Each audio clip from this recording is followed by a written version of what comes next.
Okay, so there's like maybe 2 or 3 more deaths that we can achieve. And I figured we could just see them at the very least before we move on to Celia. Like, ugh. Fucking ew.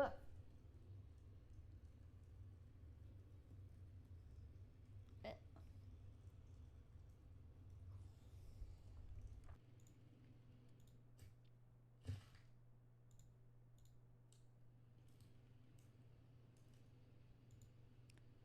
Okay, crossbow number 1.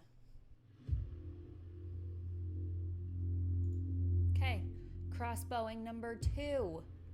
I clutched at my leg. The ache kept coming in waves. I was looking down at the ground in front of me when I heard the click. I froze.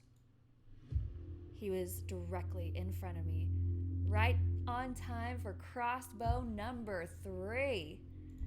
I stared down at the loaded crossbow in his hands. Not paying much attention anymore, are ya?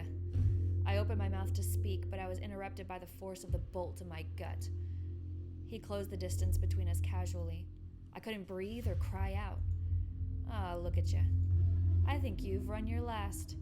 He pulled out a small knife with a white handle. I tried to talk again, but coughed from the effort. It was wet. He crouched down close to me.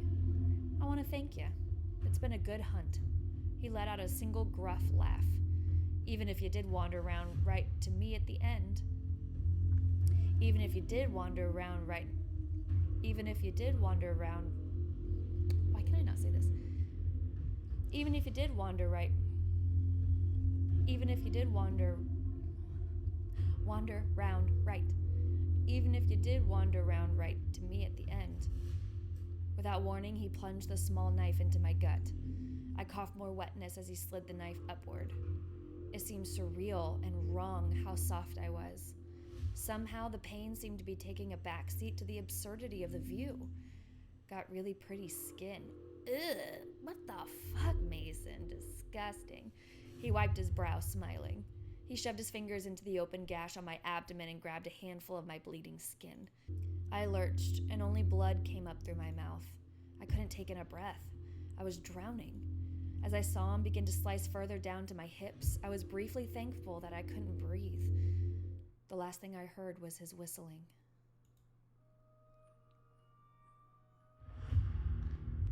Okay, so there is another one that we need to get, so give me just a second. And here it is. Pain exploded up my leg. I looked down and saw metal jaws clamped into the flesh of my ankle. I made a smothered sound as I tried to hold in another scream. The silence around me told me I had already made far too much noise. I whimpered as I bent down to inspect the trap. It's a goddamn bear trap. A really big and sharp one. I gripped the 2 jaws and tried to pull them apart. They didn't budge at all.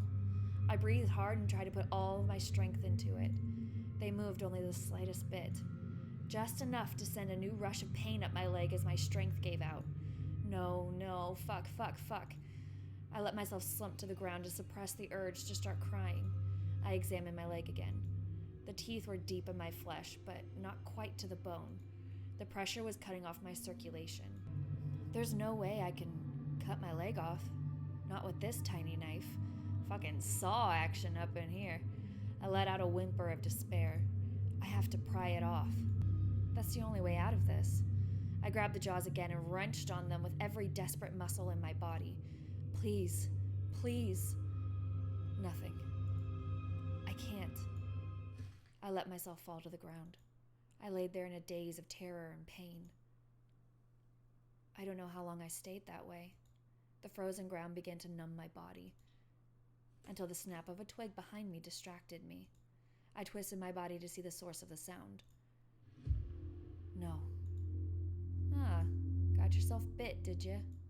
I wanted to scramble away, put any distance between him and myself, but the pain in my leg was too intense to move. He walked to me and looked at my ankle. Before I could process his intention, he lifted his leg and stepped on my caught knee. I howled in pain. Got you real good. I clenched my teeth and gripped handfuls of dirt to try and distract myself from the pain. He stepped off me and clucked his tongue. Leg's no good to you now. I suppose we should just get it off, huh? My head was already fuzzy with pain and fear.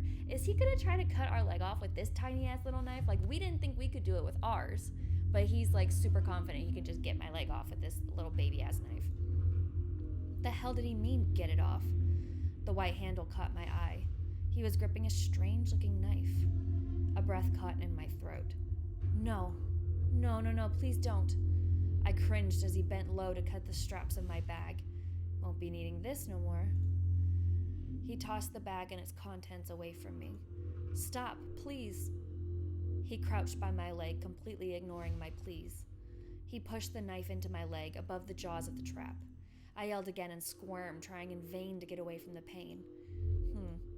He shifted his position and knelt down with his knee on my abdomen. His weight crushed the air out of me. I couldn't move at all. Once again, I felt the knife in my leg and gurgled an airless scream. I frantically and uselessly gripped the back of his coat. Soon I felt a sickening pull as he grasped the tendons in my leg and sawed through them. I was shaking in pain and shock. Jesus, that is graphic. I looked at my leg and wish I hadn't. All the flesh was peeled away from. Knife ain't gonna cut through that. Well, we could have told you that. I could hear static. Oh God, please just pass out. Unfortunately, the pain kept me alert. He had gotten up. I could see my exposed bone, and it became clear what he was planning to do. Oh, he's gonna stomp on it, isn't he? I didn't have the energy to beg this time. I just sobbed as he positioned himself. I closed my eyes as he brought down his boot with all of his weight behind it. I screamed in agony as my bone was shattered. Finally, I felt my consciousness slipping. I welcomed the loss of sensation. The fuck was that? I welcomed the loss of sensation.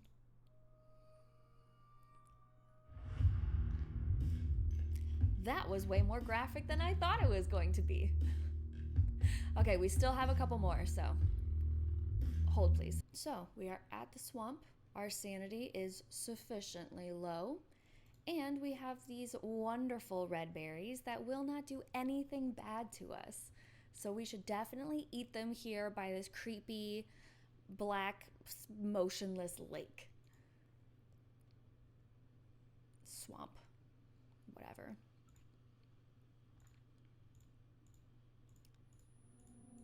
So all of this is the same. Oh, okay. The water. I sunk my fingers into the cold, damp earth. I pulled my body forward over the rocks and rotting leaves. Trees, roots, leaves, dirt, spines, spinning. The air moved and breathed with me, heaving, pulsing. The water is still. I touched the surface of the dark mirror. The water is still.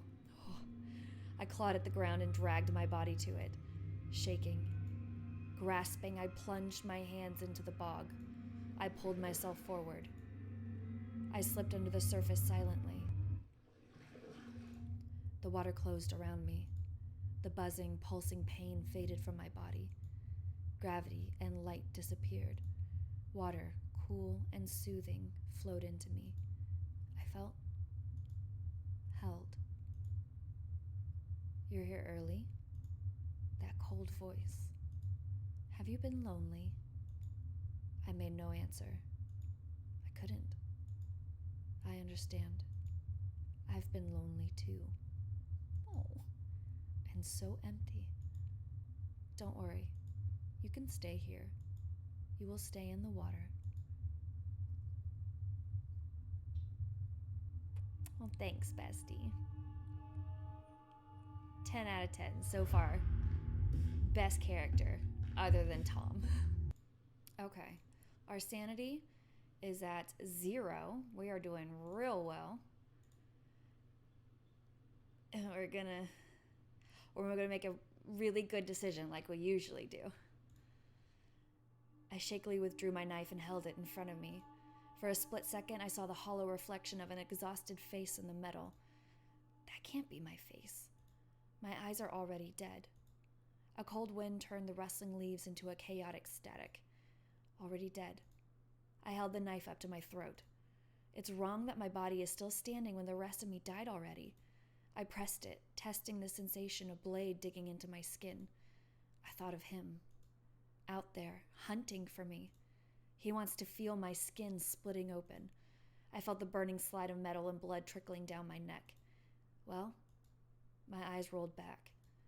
Blood was gushing now, and the pain was both intense and somehow far from me. He won't have that pleasure. My legs crumpled under me. Oh, hey. The dirt and rotting leaves welcomed my body.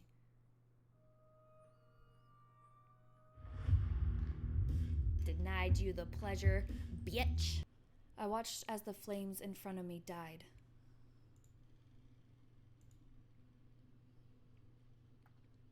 I felt a spark of cold on my face. I looked up to the sky. It's snowing. I stared up at the moon. This is it, isn't it? I can't make a fire anymore. I'm starving and there's nothing left to eat. It's been days. I've gone past the point of panic, then past the point of despair. Around me, snow began falling in clumps, silently obscuring the world surrounding me, like a dream. I looked up at the snow slowly pouring from the sky. I didn't know I could be so alone. You have never been alone. I spun around trying to find the voice. It didn't seem to come from any direction. Hello? I guess it isn't so strange to be hearing voices now.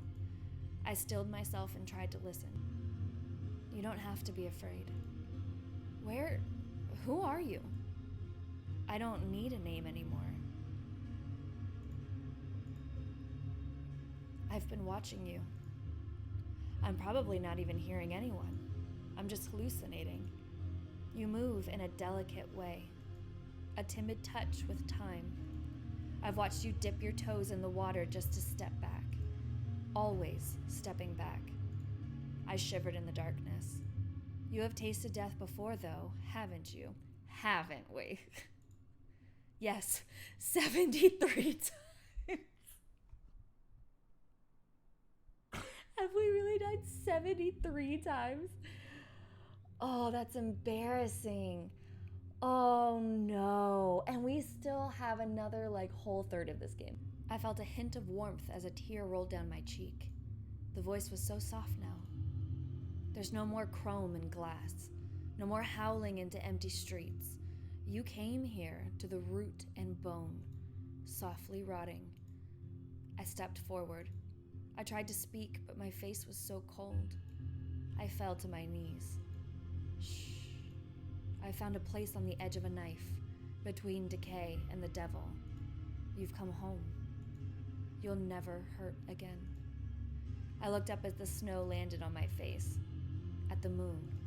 Yes, you belong with me. Something wrapped around me. The pain from the cold slipped away, just as the voice promised. I got to my feet and I began walking. The forming ice crystals under my skin were crunching, but I walked anyway.